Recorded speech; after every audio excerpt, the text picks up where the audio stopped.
আসসালামু আলাইকুম প্রিয় শিক্ষার্থীরা, আজ আমরা কন্ডিশনাল সেন্টেন্স থেকে ফার্স্ট কন্ডিশনাল সেন্টেন্স নিয়ে আলোচনা করব। আমরা ইতিমধ্যে জেনেছি কন্ডিশনাল সেন্টেন্স মানে হচ্ছে শর্তযুক্ত বাক্য। এই শর্তযুক্ত বাক্যগুলোর মধ্যে বিশেষ কিছু নিয়ম রয়েছে, যেটি আগের ভিডিওতেও আমরা বলেছি। ফার্স্ট কন্ডিশনাল, সেকেন্ড কন্ডিশনাল এবং থার্ড কন্ডিশনাল, এই তিনটি কন্ডিশনাল মূলত মূল।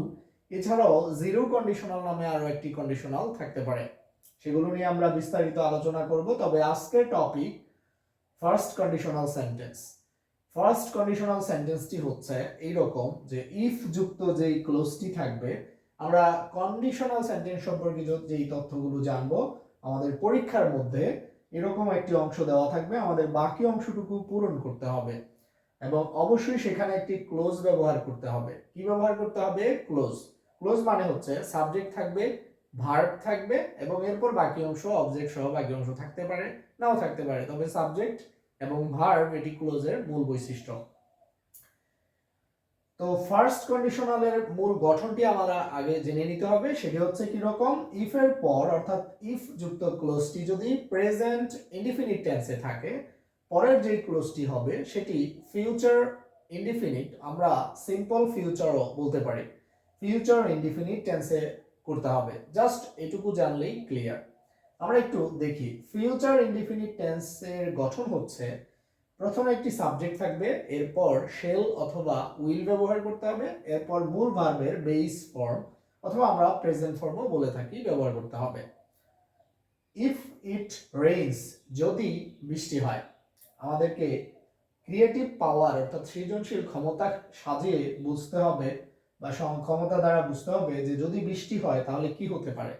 তো আমি যদি কমনলি বলি যে যদি বৃষ্টি হয় আমরা ভিজে যাব, অবশ্যই এটা মাথায় রাখতে হবে, এটি ফিউচার ইনডিফিনিট টেন্স হবে। প্রথমে একটি সাবজেক্ট লিখব, এই যে বলেছিলাম আমরা ভিজে যাব, সাবজেক্ট উই। ফিউচার কথাটি বললে আমাদের শেল অথবা উইল আনতে হবে। আমরা ফার্স্ট পারসনের সাথে শেল ব্যবহার করতে পারি, আর ইচ্ছে করলে আমরা এখানে উইলও ব্যবহার করতে পারবো, কারণ উইল বর্তমানে সকল পারসনের ক্ষেত্রে ব্যবহার করা যায়। উই উইল অথবা উই শেল, যদি বৃষ্টি হয় আমরা ভিজে যাব। এবার মূল ভার্ব, ভিজে যাওয়া ইংরেজি হচ্ছে গেট ওয়েট। আশা করছি এটি আমরা সবাই বুঝতে পেরেছি। দ্বিতীয় কন্ডিশনালের মধ্যে আসি, ইফ ইউ স্টাডি হার্ড, যদি তুমি কঠোর পড়াশোনা করো। আগেই তো বুঝেছি এটা ইফ আছে এবং প্রেজেন্ট ইনডিফিনিট টেন্স আছে, সো পরেরটি হবে ফিউচার ইনডিফিনিট টেন্স আর এটি ফার্স্ট কন্ডিশনালের অন্তর্ভুক্ত।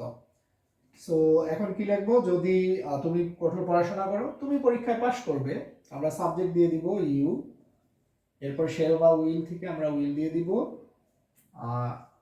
ফিউচার ইনডিফিনিটের গঠনটাই হচ্ছে এটা, সাবজেক্ট প্লাস শেল বা উইল প্লাস ভার্বের প্রেজেন্ট ফর্ম। সো আমরা এখন দিব ইউ উইল পাস, যদি কঠোর পড়াশোনা করো।